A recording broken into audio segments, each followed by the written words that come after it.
Okay, announcements. I am in the process of making our study guide. I should have that published and out probably within an hour or so of the end of class. So far, I'm just through the economic systems and I made from A to S sub bullet points from that one slide deck. So it's coming along, but there's a lot.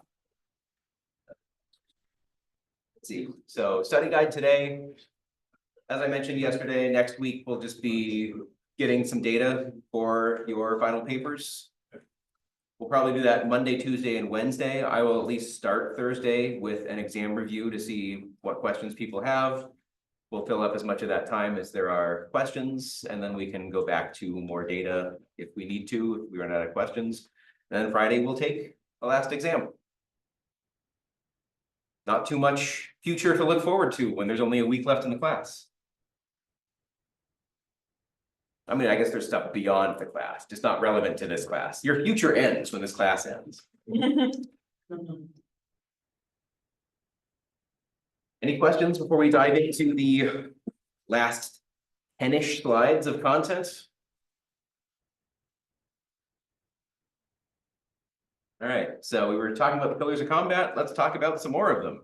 We talked about the fact that the genre that your game is really important to designing combat. A lot of that has to do with players' expectations, but a lot of that also has to do with what historically works really well with that genre. We talked about the time and pacing that are a little bit related to each other, but is combat real-time, turn-based? What are you having your players focus on? Is it more of a strategic kind of combat or more of a reaction time oriented combat? Or even both of them are possible. Something like the earlier, I guess, Final Fantasy VII, like tried to come up with a hybrid active time battle. So it's turn-based, but the game is still running when you're making your decision. So your turn comes up in approximately the same order, but you still have a reason to, as quickly as possible, come up with something for them to do. So it feels more like an action turn-based system. So you can, of course, find a middle ground, even if it's not something that has historically been done before. And a lot of times that is seen as novel, but of course there could be many issues with that as well. We talked about the feel. What do you want your players to be experiencing while they're in the heat of combat? Also, who is in your combat? Are there other players? Are there AI teammates, enemies? What is the focus of the combat? Are you fighting against other players, utilizing other players to fight against other players, utilizing other players to fight against AI, utilizing AI to fight against other players? Lots of options.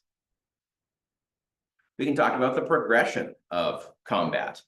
So from a player progression perspective, you can think about the rate of how good the player is at the mechanics in the game. So when you're designing combat, how good do you expect the player to be when they're engaging in this particular combat? Maybe on a scale of 1 to 10, 1 being a total noob and 10 being a grandmaster, someone who is an expert in the game. What do you expect the player to be at for when you design the balance of the combat? There's also the character progression of how strong should the player's character be at this point? And what are the associated, what's that distribution look like? What is it like if they have skipped everything optional in the game up to this point? What does it look like if they have spent 2 hours grinding every possible spot in the game up to this point? So what is the distribution of possible character power based on that? If they went for an optimal build versus a viable build versus a barely viable build, what does that look like? What are you targeting with your design for this particular combat? And of course, how does that change based on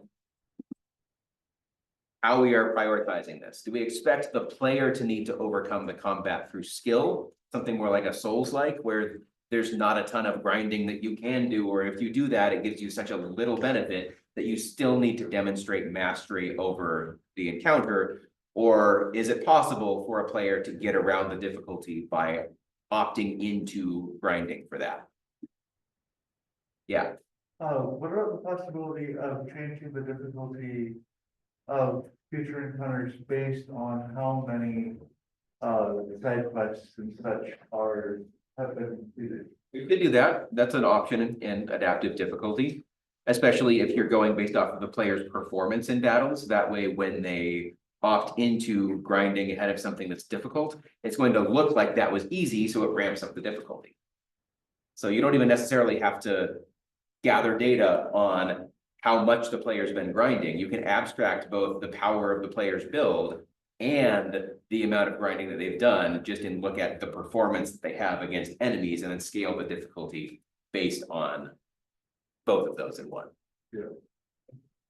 Yeah, lots of options out there. Volume of combat. How much is combat a focus of the game? Combat is a focus of most games, but it can vary from 0 to everything. So it's an important design situation. It's a design decision early on in your design to figure out, okay, how important is combat to the experience at the beginning of the game, middle of the game, the end of the game? Can the player opt into or out of combat? Are there grind spots where they can opt in or out? Are there required boss fights? Can they skirt around those boss fights and prioritize other things for a while? And maybe even beat the game without ever knowing that that boss existed.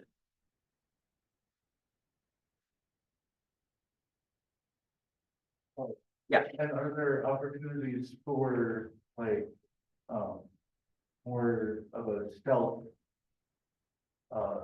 Yeah, Uh, yeah. How do you want your player to approach the combat? yeah, and maybe they can avoid it by being stealthy. Sure. Yeah, absolutely. So And- there's the and- option to go in guns blazing. Yeah.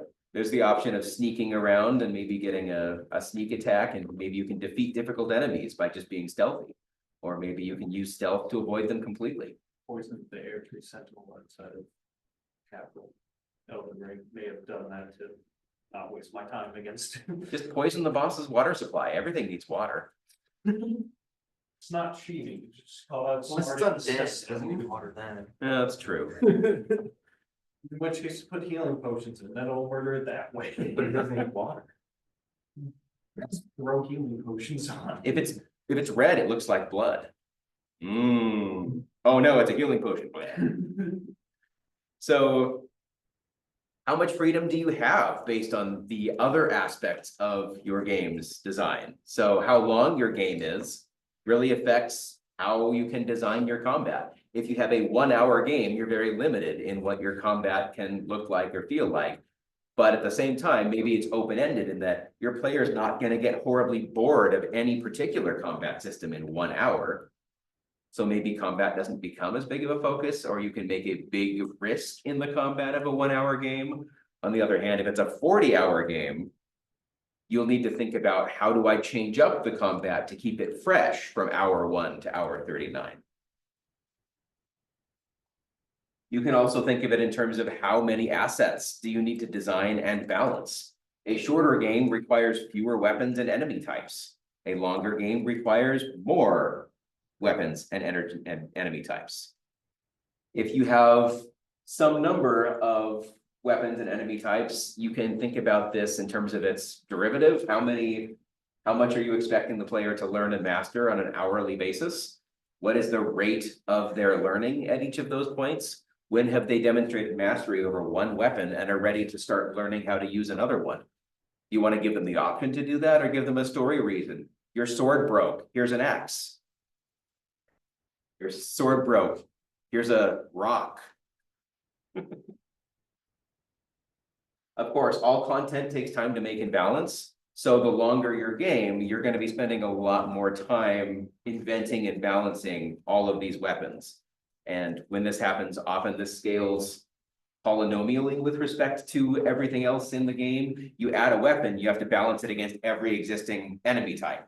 You add a new enemy, you have to balance what that enemy is going to be like to fight it with every weapon type in the game. So if you add more of both, that tends to scale quadratically with respect to the weapons and enemies that are in the game. So it becomes more and more and more work, the more you have to add to the game. The length of combat. How long do you want a particular combat encounter to last? You can think of this in terms of number of hits or an amount of time that it takes. So you can assume that a player has a particular level of power and you might design your enemies to be defeated in 4 hits. For your player, maybe they should be defeated in 10 hits. But maybe that changes over the course of the game, where toward the end of the game, you want to be able to defeat an enemy in 2 to 3 hits, but have a player be defeated in 2 to 3 hits. They now have to demonstrate more mastery. They can't just one shot each other back and forth, because early on in the game, the player will always defeat the enemy. But later on, that becomes more difficult to balance, or at least it takes more resource for the player to be able to have that same level of performance. More optimization is needed. But it's an important question to ask: how long should this be taking? If the player feels like the combat drags out for too long, that's a problem with your game. If everything feels like it doesn't matter what weapon I use, I'm one-shotting everything in the game, then their decisions also don't matter. Next one, frequency of combat. How frequently are they in a combat situation? Should this be on the extremes? None of the game is combat, all of the game is combat. How important is it that each combat be particularly meaningful? The less combat you have, the more meaningful each encounter is. If the entire game is combat, each individual encounter doesn't carry a particular weight associated with it unless it's a vastly more difficult encounter. So you have to vary the difficulty of the encounters for it to feel fresh. So should the frequency of combat be evenly distributed? Should there be more combat in certain sections and less combat in certain sections? The number of combatants in your combat. So does this change as the game progresses? Do you start fighting a single enemy and eventually get to fight a swarm of enemies? That's an important design decision. That can help your player feel like they've mastered the game's content, or start to feel more badass. Because of the progression that I have in this game, I can now defeat 10 enemies at once instead of struggling with the 1v1 that I had in the tutorial. Very important with all of this is engine limitations and performance. Both the performance of the computer that your player is going to be playing on, the performance of your player's brain as they're trying to engage with your combat and your mechanics, as well as any budget limitations for yourself. Know with how much money you have and time you have to develop a game, there's going to be a limited scope of what you can do. This becomes particularly important in the second part of this class when you have 4 weeks to create an entire game. Your budget is 4 weeks of time. So what is most important to get working? What is most important once you get the very bare bones working to prioritize to make the system feel more streamlined? You want the existing content to feel better and more balanced? You want there to be more content? Those are important decisions you'll have to weigh in terms of how is this game going to feel the most complete that it can. Questions on any of the constraints that you might have on combat? The engine limitations is far and away the most important part there that a lot of people don't really consider when making a game. You can't just do whatever you want. You really have to think about how efficient are all of my algorithms? How efficient are my structures? How much am I asking of the CPU, of the GPU? Even with the same outcome, you can implement it in different ways that really change how much you can do on the screen at once.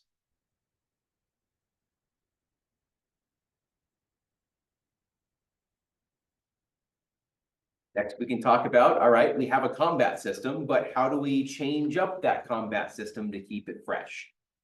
So I'm sure you've all experienced this at some point or another, some game where it just feels like you're doing the same thing over and over and over and over and over again. And no matter how interesting or engaging that content is, if it's not adapting at some point, you eventually get bored.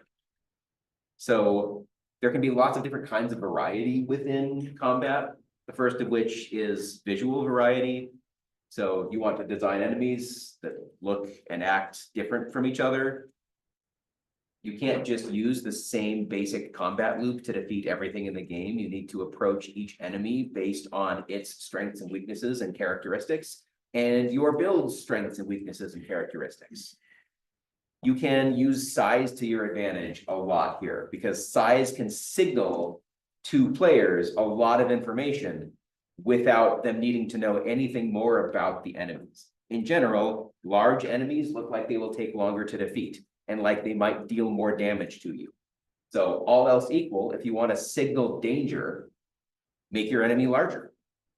You want to signal that it's weak, make it smaller.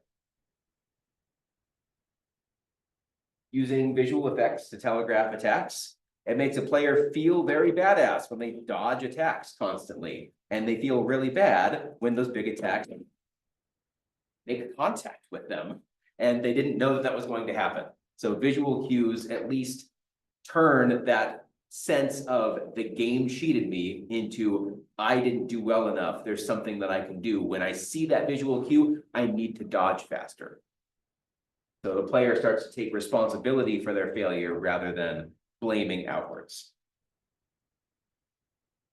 You can also use visuals to help the player to understand the different characteristics of the enemy. So if they're heavily armored or use a large weapon.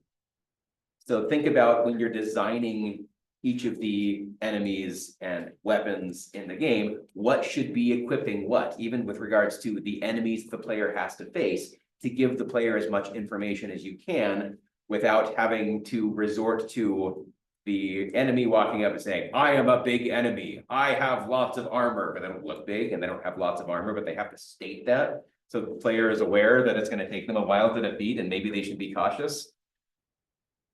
Breaks the fourth wall. You can also have known movement patterns, and what that means is maybe small enemies throughout your game move similarly to each other, so the player can learn the enemy movement pattern from one enemy and apply it to another enemy.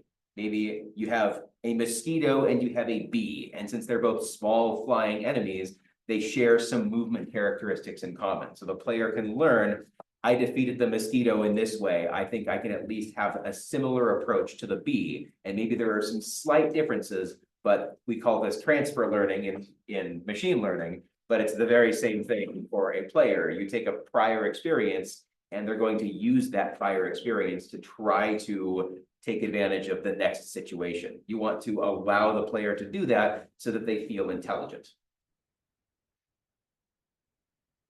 So they want to be able to use their existing knowledge, let them use their existing knowledge, but add some small differences between that so that they also have to learn and it doesn't just feel like the bee is a reskinned mosquito. That is boring. There's a middle ground there. Numbers within levels. This can be important. So we can differentiate the types of enemies, but also consider what their strong and their strengths and weaknesses are. So you can vary the damage that they deal, you can vary the HP that they have. If we know that a weak enemy in terms of HP is strong in terms of its attack, then you can take a stealthier approach to that. You just have to hit them first. Whereas if something is big and tanky, but doesn't deal a lot of damage, you know that you're going to be in for a longer battle where maybe having some healing items are important so that you can sustain your damage output for longer. But now there's a strategic difference between how you engage with those enemies. Even if they didn't look particularly different, there's now a way that that engaging with them is different. So you can make an enemy feel like when a player says that enemy was tanky, or that enemy was a glass cannon, or my character is a glass cannon. They're talking about the different statistical shape of that enemy or that character. Yeah. But this glass cannon? It means something that deals a lot of damage, but dies very quickly. Okay. So I one-shot you, you one-shot me. You can made out of glass. I do a ton of damage, but I am absolutely weightless. Yeah. In fact, I can even kill myself with my own ability because that's how weak I am. Yeah. This is essentially the explosion wizard. Yeah. I don't care how big the room is, I'm casting fire. I didn't ask how big the room was. There are 0 enemies in this 1 foot by 1 foot room. Fireball. We can't open the door and we're in a 5-foot room. Fireball. In a 15-foot radius of a 30-foot circle. So what combinations of enemies can the player face? This becomes very important when considering what the player might be up against. If you have, let's say it's a turn-based RPG, you can face between 1 and 4 enemies. And there are the tanky types, there are the flying types, there are the damaging types, etc. What is it like to face 4 of the damaging type at the same time? Can the player character survive that? What is it like to face 4 of the tanky enemies at the same time? Can the player reasonably survive that? Think about the different combinations of enemies and what reasonable strategies might be used by the player to defeat those enemies. And then ask yourself, did the game hint at some of those strategies? Or is it apparent in your playtesting when a player dies to something that you think they should be able to defeat? You could ask yourself, where in the game should I be hinting at how to defeat this kind of enemy? Maybe they have some kind of weakness, but the player hasn't discovered it yet. Why not? Is there something that you could do in the game to help them to better understand that? So when you approach this, you'll want to, again, think about how much power is the player going to have, and you want to worst case it. What is the most difficult combination of enemies that I could throw at you, the designer, as a designer that I could throw at you right now? If you're a glass cannon, what's the most difficult set of enemies that I could throw at you right now? If you're a tank, what is the most difficult set of enemies that I could throw at you right now? It's not always going to be the same set of enemies, but you might have to think about what are the different kinds of builds that we support, what is difficult for each of those different kinds of builds. So you get trade-off here between consistency and predictability, and then the variance of those enemies. There's also a variety of behaviors. So enemies shouldn't all be doing the same thing at the same time. The player learns how to defend against that or how to get through it, and then they've mastered the game. So players should need to come up with different strategies and different ways of figuring out how to defeat the enemies in the game. Shouldn't always be exactly the same thing. So what can you do to design this kind of varied behavior? You can modify the range at which your enemies are firing their attacks. So are some of them coming up close? Are some of them firing from a distance? Can you combine those so the player has to figure out, do I try to get around the slow melee enemy and go prioritize the ranged enemy? Do I try to dodge the ranged attacks while I am in a melee encounter with this melee enemy? There's now options for how to handle the same situation. It's also important that the player feels like what they're engaging with makes sense. If the enemy, if a bunch of ranged enemies are bum rushing you and then trying to pull out their bow and fire from point blank range, it's funny the first time, but it very quickly becomes a nuisance in the game because it doesn't feel beneficial or you don't feel powerful defeating these stupid enemies. You're wishing they were designed with a little bit of intelligence so you could feel better defeating them. Yeah. You say that until you're looking down hundreds of headless bombers and serious Sam, but suddenly you do feel that. Yes. Yes. Yeah, there's not particular varied behavior there, but one of that is that's an encounter that you should be able to, how do you deal with that when it's a bunch of the same type of enemy? That can be something, but if that's everything the game ever throws at you, then it's boring. So you need to vary the kind of encounter that you get, even in a game like that, so that you learn some good behaviors. So ranged enemies should hang back. Tanks should rush forwards and try to soak up some damage or block your path to the ranged enemies. If you have an AI, what is that AI going to do when it's off by itself? When it's together with other AI? When it's within particular proximity of other AI or the player character? How does it react to its surroundings? Enemies should also act differently when they're in different situations. When should an enemy turn around and start fleeing from you? It feels very badass to chase down an enemy that's fleeing from you. That's something that demonstrates that it's scared of the power that you have. We have the game saying you did well creating your character and building your character, and that these enemies are scared of you now. That's what you think. Now I gotta chase him down. That's more time I have to waste. Or just let him go. Yeah, but then he might bring more people back. That would be fun, right? Nemesis system. That little mosquito now is a boss I have to wait mosquito. until 2030 to be able to do that. 2036. Well, even worse. Or the enemy intentionally baits you running and his friend shoves you off the ledge. Thank you, Darkstone. Yes. Enemy stages is nice, so that enemies either evolve from one form to another, or it can be something like, I don't know. What are they called in Borderlands? Like, The The Goliath kind of guys. Or if you shoot, No, them, the- you shoot their helmet the- off and they enrage and. Varkids is what I'm thinking of, but they have larva form, and if you don't defeat them in a few Yes. seconds, then they become a cocoon that hatches into an adult, that becomes another cocoon that hatches into a badass. So now the player has to make a strategic decision. Do I defeat the easy, small version? Do I wait for it to become a larger version that is going to give more experience, more loot, but be more difficult to defeat?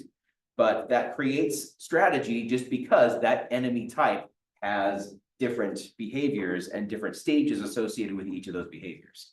Borderlands seems to be pretty good at doing that because they also have like I was saying, the like berserker guys, they have Yeah. these big metal helmets on and they move really slowly, but they have really powerful weapons. And if you shoot their helmet off, then they have like a little tiny head, but you can shoot that for like a crit spot, but they throw their weapons away and they enrage and they'll attack anything around them. So they Right. start attacking their own guys, and if they manage to kill their own guys, they start leveling up and then they become badasses and Yeah, give you more loot and stuff. yeah, It's also nice because it sort of throws a wrench into the whole typical the weak spot attack. yeah, exactly. It's like, are you sure you want to do that? It creates a strategic encounter for the player, where the player makes a decision, and that decision is only possible because of the enemy design.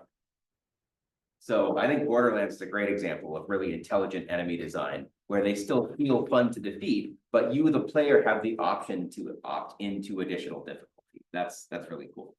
So change the difficulty and the strategy needed on the fly.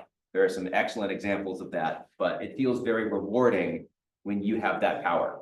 If you let that small Varkid become a badass and it defeats you, that's not the game's fault, that's your fault. There's no way to really blame the game for that. You had plenty of opportunity to do better. Of course, you want to vary the locations battles take place in. We've talked about this, but it's more than just the visual locations. You can think about how much cover is available.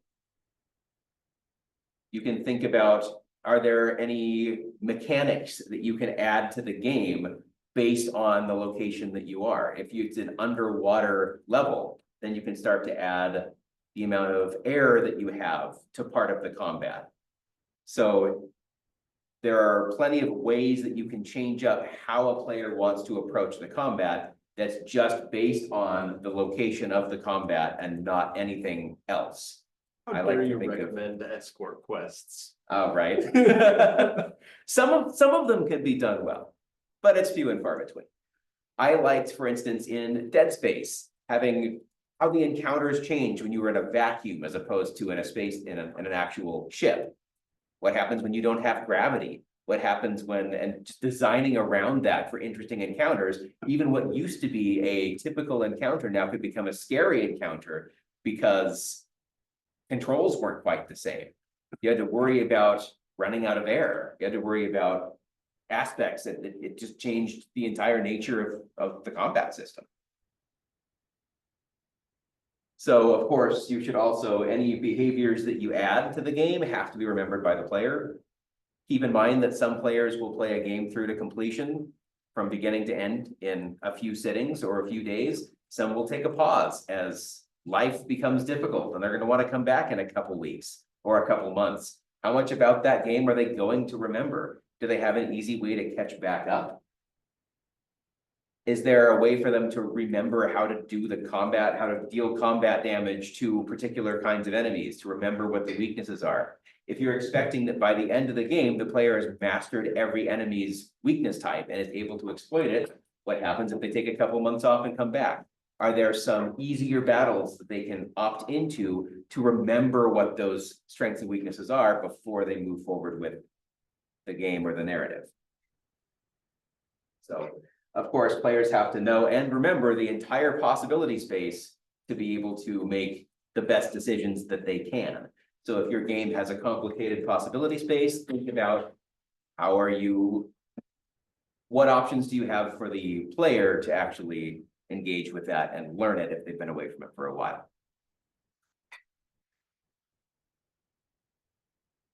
Counterplays. Another very important part of combat. So these by counterplays, I mean how the player is going to respond to being in danger. Can they block? Can they parry? Can they counter? Can they dodge? Are there offensive counterplays, defensive counterplays?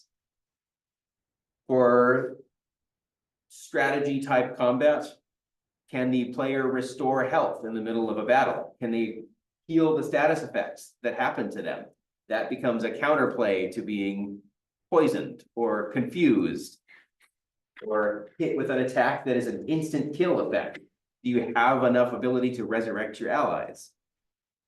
Does the map have cover? Can you actually sneak up on the enemy? Can they sneak up on you? If you have an oh no moment in the middle of a strategy system and you would like to be able to retreat, is it possible to retreat? Is it a strategic decision to retreat before you get surrounded? Or do you just not allow the player to be surrounded and always have a way to retreat to cover? Is there an ability for you to figure out what you're up against before you actually engage with them? Can you plan effectively for the upcoming battle? Does the player have the ability to deal range damage, melee damage, moderately ranged damage, very ranged damage? So what options does the player have to be offensive or defensive? Can the player predict what the enemy is going to do? Can they set up a nice defensive wall because they think that the enemy is going to run into that defensive wall? What happens if the enemy runs around your defensive wall? It should be somewhat predictable what the enemy is going to do so that you can plan ahead and have your actions be respected by the game.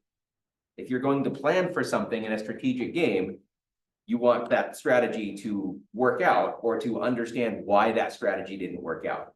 You don't want on one attempt at a particular battle, the enemy to run around your defensive wall, and the next one, they run right into your defensive wall. Now it feels like I don't understand what this enemy is doing or why. It just feels like they're flipping a coin and acting according to the coin flip. Combat that is continuous movement. Most important for the player, can they figure out what they could have done better if they die or if they take significant damage? Telegraphing behavior, we talked about that already, but also telegraphing with enough time for players with various amounts of reaction times to react to that telegraph. Usually you want something like the more damage it does, the longer the telegraph is. And that way, if it's going to be a one-shot mechanic, you want the player to always feel like I could have dodged that. Can the player block or evade? And we already talked about multiplicative effective design space between enemy types and weapon types, but that's still important here when it comes to the types of counterplays.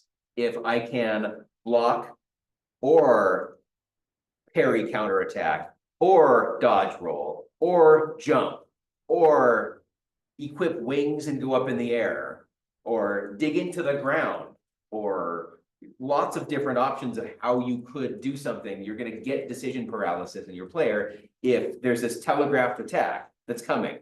How do you respond to that telegraphed attack? If you don't give them enough time and there are 8 options for what they can do, they're going to get decision paralysis and get hit by that. So just design around the space of what your player has to consider when you're designing how they're going to be reacting to danger in your combat.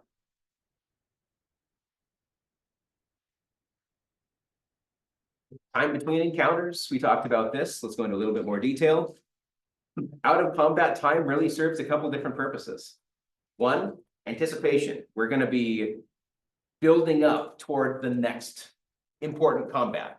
So if it's been a while since a combat and narratively it starts to work your way towards a combat, you start to build, oh my gosh, I'm finally going to defeat that jerk of an antagonist that's been torturing me for the last 4 levels. Also, just a break in the narrative tension between combat and encounters to give the player, especially if it's a real-time stressful game, give them a chance to recover from that before you throw them right into the next stressful encounter. And games do need that empty space, both for building narrative tension, but also to build the anticipation of the next encounter. Otherwise, encounters start to lose their value. And by empty space, we don't mean the game is doing nothing or that you're walking around town talking to some NPCs necessarily, but that could be where something very important narrative happens in some kind of movie-like format, where the player is not stressed, but they're seeing how the narrative is evolving. It can also be something like something could happen here. Horror games are phenomenal at this. They're going to psych you out that something could happen. And then by the time something does happen, you've built up a lot of anticipation by being faked out a few times. Combat-oriented games are going to have most of their game be combat. So the downtime in between encounters could just be an opportunity for the player to restore their health, restore their ammo, prepare themselves for the next encounter. Especially if the player can then open a door and go into the next encounter. Lets the player take that at their own pace. If they need a minute or two, they want to look around the room for any hidden collectibles. That's a great way to break the tension and allow the player to either do that or barge right into the next room if that's what they want to do. Also great, as I mentioned, play story-driven mechanics. Maybe they find an audio log and this helps to build up the next big encounter that they're going to be working toward. That can help to build that anticipation, but it can also just be background for the narrative of the story. If you do that followed by some long hallway or some other point where you know that the player is moving from point A to point B, then there's something they're engaged with and listening to as part of that tension breaking moment as they walk through kind of a reasonably empty corridor. You can use these audio clips to introduce characters they haven't met yet, foreshadow upcoming boss fights, expand the world lore. It becomes a great way to focus on something other than combat for a little bit while the player recovers from that combat. Questions on anything so far?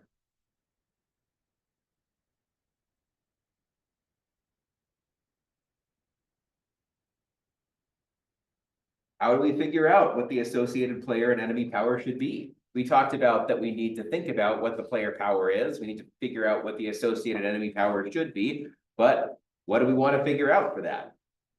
A lot of this is just data collection and surveys that you will give players. So to figure out expected player power, think about how wide is that standard deviation if it's normally distributed? Just what is the variance in player power at a particular point in a game? Where do you want to design in that curve? Do you want to design for the median? Do you want to design for the mean? Do you want to design for the 25th percentile, the 75th percentile? You should have some idea of where in that distribution you are balancing for. And you would need data. Maybe if 20 people play your game, when they reach the boss fight, just store off what their stats were. And that way you can look at and calculate the mean and the deviation for each of the different stats based on the different builds. For enemy power, think of how many hits or how much time does it take to defeat an enemy. You can now use the average player, if you've stored off that data, to figure out with these builds, build 1, player 1 took 3 hits to defeat this enemy. Player 2 took 4 hits.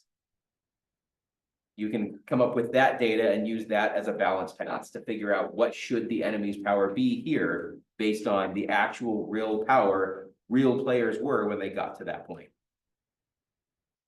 You can also figure out how tanky are each player when they get to a particular point. How many hits can they withstand before perishing? If you collect this kind of data, it really describes the balance issues for you. You get a sense of players weren't tanky enough, or they couldn't deal enough damage, or something along those lines, and then maybe use that to place a couple more high experience enemies right before the boss encounter. Maybe you now change it to have one extra stat point on level up so that now they're in a better place when they get to that point. There's a little bit more player power. Particular pet peeve of mine in games is the balance between melee and ranged combat.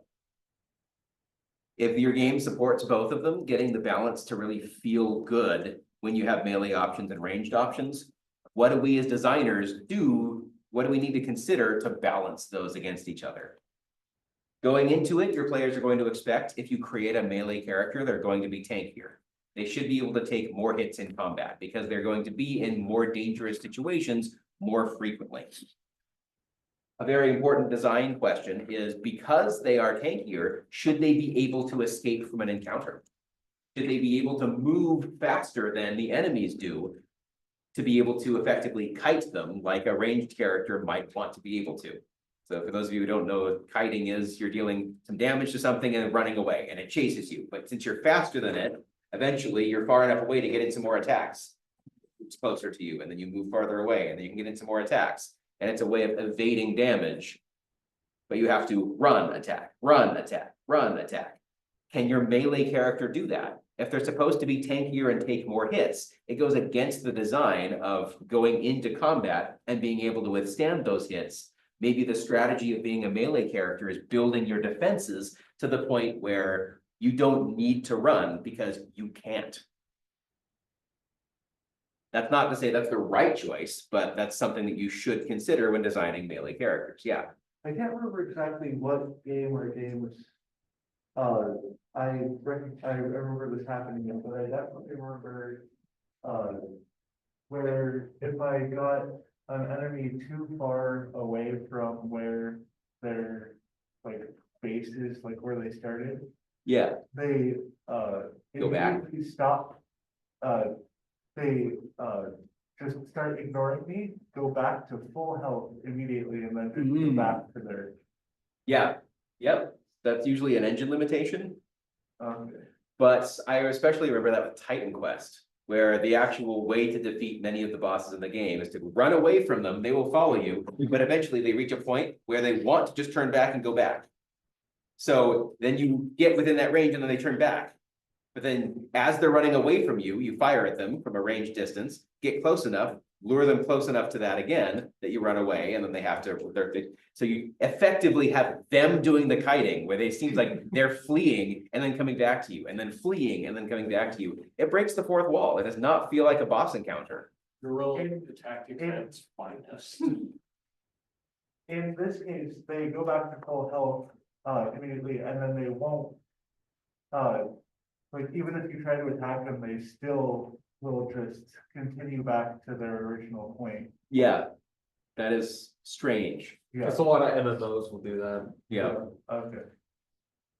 Ranged characters, players will come into the game expecting that they can't take very many hits. You'll either need cover or movement to avoid taking damage, as opposed to being able to soak up a bunch of damage, and they should focus on evading damage rather than soaking it up. So design-wise, should a ranged character be able to kite any enemy and avoid taking damage?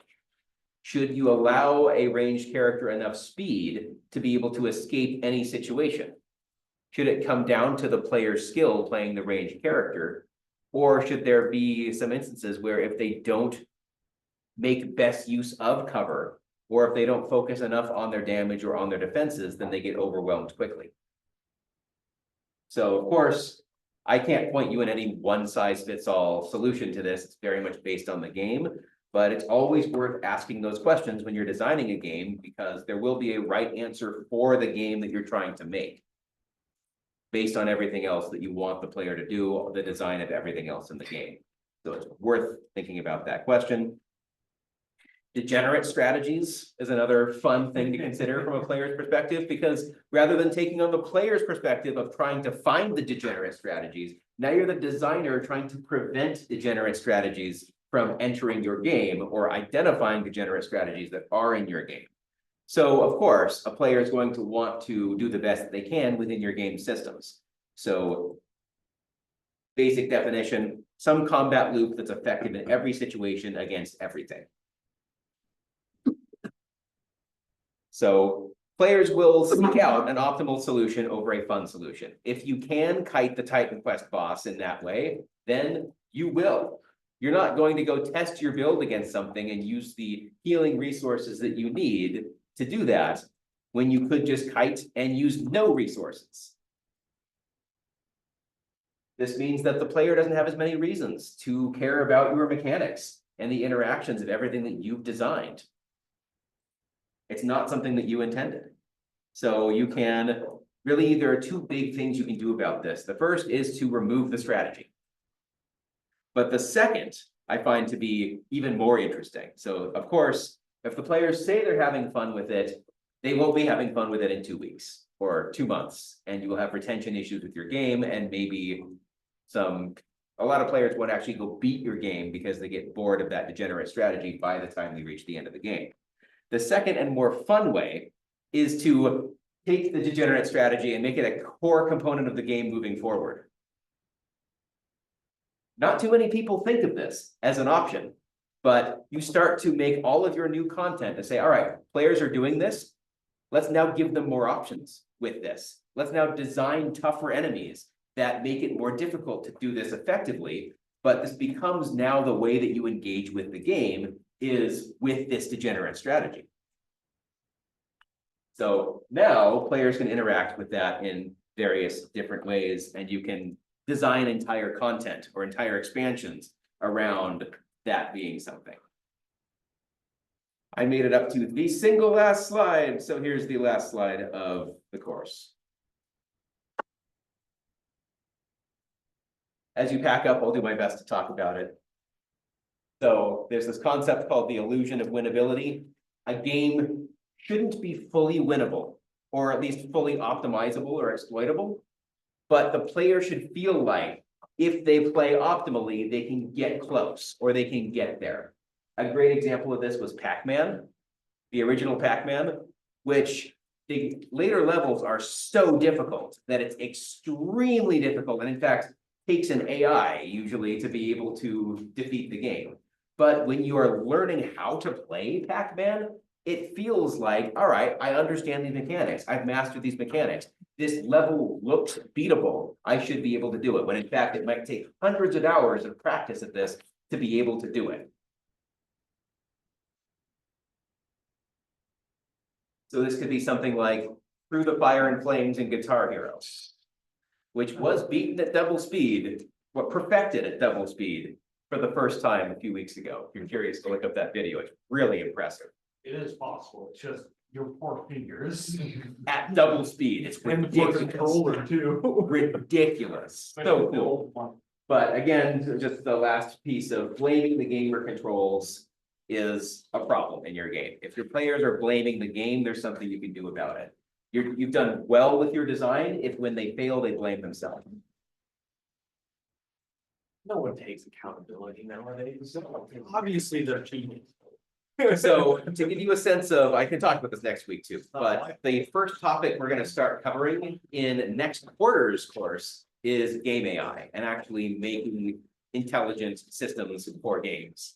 So we'll have an entire AI and machine learning section of my specialty, and then reinforcement learning. So we're going to be looking at making reinforcement learning agents. It'll be much more technical than what we've covered this quarter, but I also think it's much more applicable and fun when you're going and writing code to be able to produce something that the player goes, whoa, that was intelligent.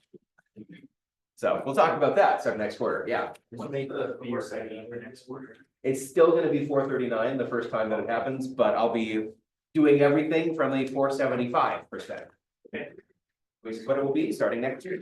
So it's just 439 again? Yeah, 439 game design and development. Okay.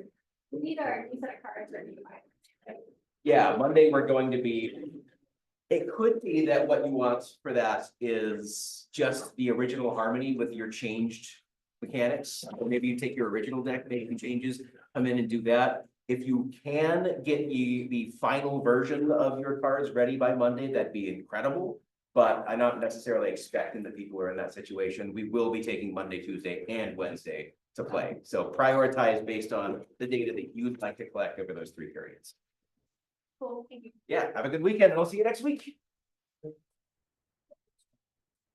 Yeah. Okay, so I'm